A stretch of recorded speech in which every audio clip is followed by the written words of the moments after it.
वारंवार होणाऱ्या वाहतुकीतील बदलांमुळे हडपसरमधील अनेक वाहन चालक गोंधळात पडलेत. विशेषतः मगरपट्टा चौकातील वाहतूक व्यवस्था बदलण्यात आली आहे, ज्यामुळे वाहन चालकांना रस्ता शोधण्यास त्रास होतोय आणि वाहतूक कोंडी देखील वाढते.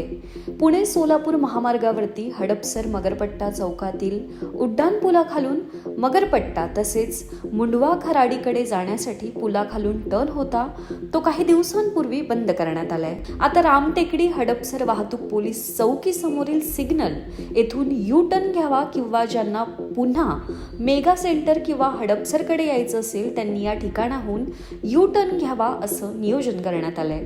दरम्यान पुणे सोलापूर महामार्गावरील हडपसर मगरपट्टा चौकातील वाहतूक सुरळीत करण्यासाठी वाहतूक विभागाकडून वारंवार होणाऱ्या या बदलामुळे वाहन चालक संभ्रमात पडत असून अचानक होणाऱ्या या बदलांमुळे वाहन चालकांचा चांगलाच गोंधळ उडतोय.